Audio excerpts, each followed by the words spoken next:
Hey guys, welcome back to the channel. I just watched season 3 episode 3 of Doom Patrol, the last of the episodes this week, and it was awesome. So they're all dead. Well, not for long. Obviously this would be the episode to bring them back, because it's only episode 3. But I was wrong about my guess on how they'd do it. It was in time travel. But I do hope we get to see them do that this season.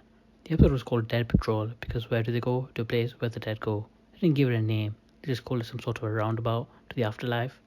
I love the joke on the boat with Jane about just attacking the job and getting out of there. But then they all passed out except Rita, who then pretended to. The episode was pretty funny, especially the weird start. Larry comes home to the mansion to find Rita, Jane, Cliff, and Vic in boxes out front and kind of loses it. Only for Dorothy to show up.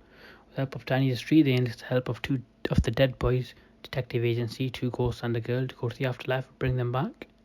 The premise was pretty interesting, and I'm actually really happy they dropped the first 3 episodes together, because the first 2 are a bit slower than this, but the weird adventures are back now, and the pacing made it less boring. I guess the first 2 were to ease you back in for the season before it got really crazy. All the new characters work pretty well with the main team, and the 2 points of view in the real world and the afterlife are both pretty good.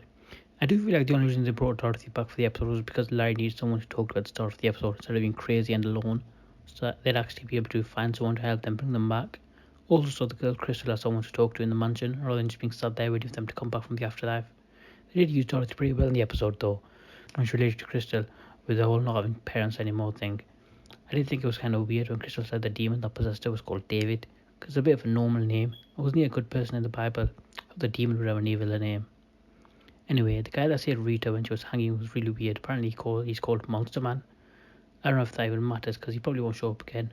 But he called Rita Mindy, and when she was asked if she knew who it was, she thought of that other woman who looked like her from the end of the last episode. So maybe that's connected somehow. They didn't mention Ronnie again when Cyborg was talking to his mum, so I guess he'll probably be back eventually, considering she's been mentioned in every episode so far. I don't really care about their relationship, but maybe that'll change. Who knows? The show's pretty good at keeping me interested in everything.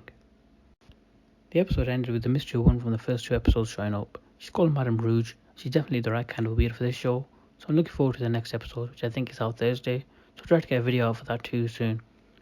Welda and the Titans, because they both come out on the same day. Probably Titans first, which reminds me, both Doom Patrol and Titans episodes were about coming back from the dead, which seems like it was done on purpose. Anyway, that's all for now. Thanks for watching, I'll be back soon, so like and subscribe.